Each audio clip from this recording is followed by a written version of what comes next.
Okay sir. తీర్చిదిద్దుతామని కూటమి నాయకత్వం చెప్పడం జరిగింది. దాంట్లో భాగంగానే ఇవాళ ఒక సంవత్సరం కాలంలోనే 7.5 కోట్లకు పైగా వివిధ మౌలిక సదుపాయాల కల్పన కానీ, లేదా మురుగు కాలాల నిర్వహణ కానీ, లేదా డీసిల్టింగ్ కానీ చేస్తూ ఒక స్వచ్ఛ ధర్మవరంగా మార్చే క్రమంలో 39 ట్రాక్టర్లను కూడా ఇవాళ చెత్త సేకరణ కోసం తీసుకోవడం జరుగుతోంది. అదేవిధంగా అన్ని ప్రాంతాలకి మంచినీటి సౌకర్యం కల్పించడం కోసం అమృత పథకం కింద పనులు కూడా శీఘ్రవంతం చేయడం జరిగింది.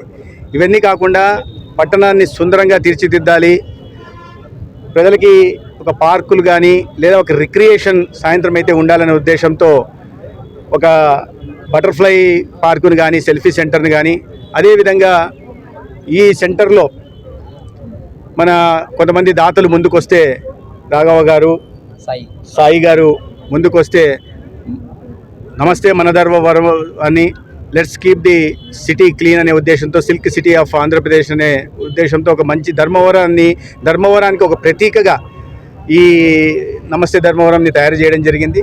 తద్వారా ప్రజలకి ఇక్కడికి వస్తే ఒక మంచి ఫీల్ వచ్చేలాగా, బయట నుంచి వస్తున్న వాళ్ళకు కూడా ధర్మవరం అంటూనే దాని ప్రాశస్తం తెలిసేలాగా వీటిని తయారు చేయడం జరిగింది. దానికి నేను దాతలకి అభినందనలు, ధన్యవాదాలు తెలియజేస్తున్నా. అదేవిధంగా అనేక కాలనీలో పోతున్నప్పుడు అనేక చోట్ల కొన్ని సంవత్సరాలుగా చెత్త పేరుకుపోయి ఉండడం, తర్వాత లేదా పిచ్చి చెట్లు పెరగడం, వాటి నిర్వహణ లేకపోవడం కూడా గుర్తించడం, వాటిని వెంటనే ఆ చెత్తను తొలగించి పిచ్చి చెట్లను కూడా, కంప చెట్లను వాటిని కూడా తొలగించి అక్కడ సుందరమైన పార్కులు తయారు చేసే దిశగా కూడా ప్రయత్నాలు చేస్తున్నాం. కూర్చోవడానికి కూడా సాయంత్రం ఇవాళ గాంధీనగర్లో కూడా గత 15 రోజుల క్రితం మేము కూటమి తరపున మేము ముగ్గురము వెళ్ళినప్పుడు ఈ సమస్యను మా దృష్టికి తీసుకొచ్చారు. వెంటనే అదే రోజు వాటిని శుభ్రపరచడం, దాని తర్వాత కూర్చోవడానికి బల్లలు కూడా తయారు చేసి ఇవాళ చెట్లు పెంపకానికి కూడా ఇవాళ తెచ్చి వాటిని నిర్వహణ కూడా ఆ ప్రాంతవాసులకే అందజేసి ఒక స్వచ్ఛ ధర్మవరం, ఒక ఆక్సిజన్తో నిండిన ధర్మవరాన్ని, ఒక అపరిశుభ్ర ధర్మవరాన్ని వాళ్ళ పరిశుభ్రంగా తయారు చేసుకుంటూ ధర్మవరం అంటే దానికి ఒక ప్రత్యేకం చాటేలాగా ఒక స్వచ్ఛ ధర్మవరాన్ని నిర్మించే దిశగా కూడా ప్రయత్నాలు చేస్తూ ఉన్నాం. ధర్మవరాన్ని స్వచ్ఛ ధర్మవరంగా తయారీలని చెప్పేసి కూటమి ప్రభుత్వం వచ్చిన తర్వాత మంత్రి సత్యకుమార్ యాదవ్ గారి ఆధ్వర్యంలో, నాయకత్వంలో వర్గాల శ్రీరామ్ గారు, నేనైతే అంతా కూడా ఒక పద్ధతి ప్రకారం ధర్మవరం డెవలప్ చేయాలి.